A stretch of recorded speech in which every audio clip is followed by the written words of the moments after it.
Shalom, shalom, shalom. Bienvenue à notre émission Parole de vie. Ce matin, mes bien-aimés, nous allons parler d'un thème aussi intéressant comme on l'a toujours fait. Mais je tiens à rappeler ici que matin dans le ministry, à 3 compartiments, nous avons Plusieurs Bekabusoga que nous faisons régulièrement une exhortation les soirs avant de nous coucher. Nous avons investi dans l'œuvre de Dieu que nous faisons régulièrement chaque samedi. Et nous avons la parole de vie que nous faisons mardi et jeudi. Mais aujourd'hui, notre thème est porté sur le thème suivant. Le querelle, je le dispute, nous amène la pauvreté. Le querelle, je le dispute, nous amène la pauvreté. Mais bien aimés, nous devons savoir qu'une querelle, c'est un désaccord entre un homme et une femme, un désaccord entre les enfants et leurs parents, un désaccord entre le travailleur et le patron, un désaccord entre le dirigeant et le peuple, un désaccord entre ceux qui sont ensemble dans différents groupes. Ça s'appelle querelle. Et on dit ici que les conséquences néfastes de querelle, de dispute, c'est toujours la pauvreté. Parce que les conséquences qui sont issues de querelles nous amènent toujours la pauvreté. Et vous allez constater avec vous que dans ces querelles-là, il y a les divisions qui vont s'installer, il y a les disputes qui vont s'installer, il y a les préjudices qui vont s'installer, il y a même la pauvreté. Ainsi donc, mes bien-aimés, nous allons baser notre thème sur le passage suivant, Proverbe 17, verset 14. Proverbe 17, verset 14, nous lisons au nom de Jésus. Commencer une querelle, c'est ouvrir une digue. Avant que la dispute s'anime, retire-toi. Mais bien aimé, ici dans Proverbe, j'ai toujours demandé aux gens de lire régulièrement Proverbe parce que Proverbe nous donne certaines sagesses que nous sommes appelés à suivre quotidiennement dans notre vie. Quand un homme et une femme se disputent régulièrement, quand un homme et une femme créent de querelles, quand les enfants et les parents, quand dans une société, les gens se querellent régulièrement, mes bien-aimés, ce sont les divisions qui vont s'installer, ce sont les pauvretés qui vont se suivre, et la paix ne sera pas là, et c'est très dangereux. Mais ici, on nous demande de nous retirer quand nous constatons que les querelles commencent. Parce que, bien aimé, commencer une querelle, c'est ouvrir la porte au diable, c'est ouvrir la porte au démon, c'est ouvrir la porte à Satan qui viendra installer en vous, la maladie s'installera, la pauvreté va s'installer, le manque de joie va s'installer, et tout ça, ce sont les conséquences directes de querelle. Mais on nous demande, mes bien-aimés, qu'on nous pose la question, quels sont les éléments qui sont à la source de dispute? Nous avons plusieurs éléments. Le premier élément dans un couple, par exemple, un homme et une femme, c'est par exemple l'impudicité que l'homme prend dehors. Il est infidèle à sa femme.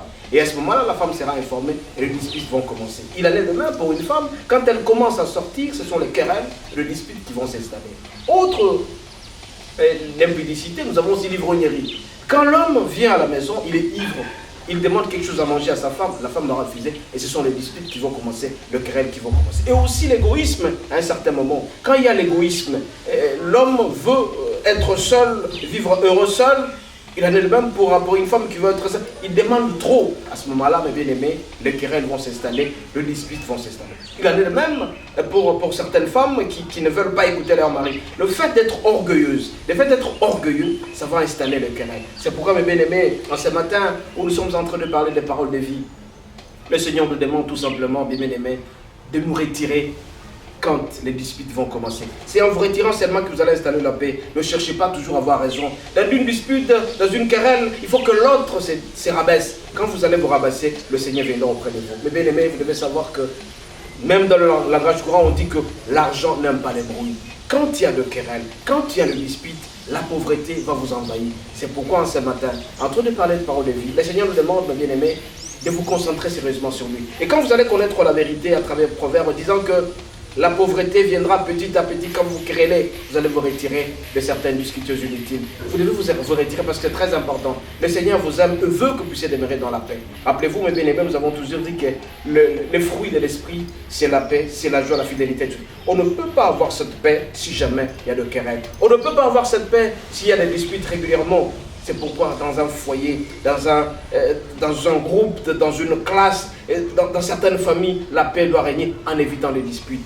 Vous allez remarquer, faites les statistiques, les familles qui se chamaillent régulièrement, les familles qui se disputent régulièrement, les familles qui se querellent régulièrement, c'est la pauvreté qui habite là-bas. Mais par contre, vous allez dans un foyer où l'homme et la femme s'entendent, la paix sera là, l'argent sera là.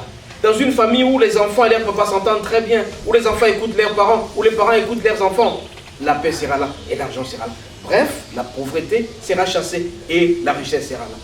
Vous devez solliciter, bien aimé, la bénédiction du Seigneur. Cette bénédiction ne peut émaner que de la pratique de la parole. Raison pour laquelle, en ce matin, en train de parler de parole de vie, le Seigneur nous exhorte de pouvoir fuir le péché, particulièrement les querelles. Ce sont ces querelles-là qui vont nous créer des problèmes. Ce sont ces disputes-là qui vont nous créer des problèmes. Je vous ai dit tantôt qu'une querelle, c'est un désaccord entre un homme et une femme, un désaccord entre les enfants et leurs parents, un désaccord dans un groupe de gens. Pour mettre la paix quelque part, vous devez éviter de vous chamailler. Regardez tout simplement dans certaines entreprises où les gens se chamaillent tous les jours, là où les gens ne s'aiment pas, les gens se querellent régulièrement, la pauvreté sera au rendez-vous. Mais le Seigneur nous demande en cet instant, quand vous constatez que le bruit commence, quand vous constatez que les querelles commencent à venir, retirez-vous tout simplement et le Seigneur vous bénira. Ne cherchez toujours pas à avoir raison dans certaines situations, mais écoutez l'autre. Et en écoutant l'autre, le Seigneur sera avec vous. C'est pourquoi il est très difficile, c'est vrai, de pouvoir se rabaisser quand on est insulté. Il est très difficile quand on est victime de certaines injustices. Mais je vous demanderai tout simplement de solliciter la présence du Saint-Esprit.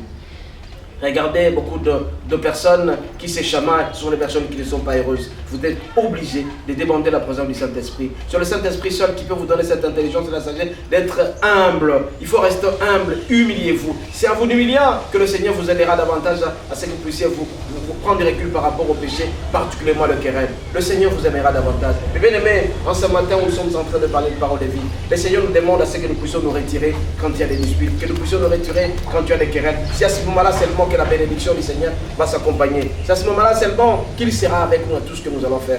Toute personne qui se retire quand il y a de querelles, cette personne-là aura un bénéfice supérieur à l'autre parce qu'il se diminue, il se rabaisse. C'est pourquoi nous aussi, mes bien-aimés, en nous rabaissant quand il y a discussion, ce n'est pas parce que nous nous manquons des mots, c'est parce que tout simplement nous voulons la paix. Le Seigneur est là où il y a la paix. Le Seigneur est là où il y a la joie. Le Seigneur est là où les gens s'entendent régulièrement. C'est pourquoi ce matin, en train de parler de parole de vie, je vous demanderai tout simplement d'être conscient, d'éviter de vous quereller, d'éviter de vous disputer. Parce que si vous vous disputez, la pauvreté sera là. Si vous vous disputez, les divisions seront là. Si vous vous disputez, tout sera tout.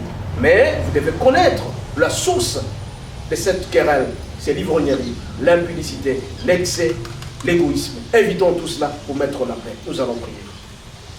Notre aide et notre roi, ce matin où tu nous apprends que nous devons prendre du recul par rapport aux querelles et aux disputes, nous sollicitons ta présence, Seigneur. Nous voulons que nous puissions comprendre ce que tu es à nous. Nous sollicitons surtout la présence du Saint-Esprit, que le Saint-Esprit vienne habiter à nous. C'est en habitant en nous, Seigneur Jésus, que nous allons trouver solution à tous nos problèmes. Apprends-nous à nous diminuer, apprends-nous à être humbles, à ne pas être orgueilleux. C'est à ce moment-là seulement que la pauvreté sera chassée et tu seras avec nous. Nous t'avons ainsi prié au nom de Jésus. Amen. Nous rappelons ici que nous sommes en train de préparer un séminaire sur la puissance de la croix. Ça sera le 3 avril.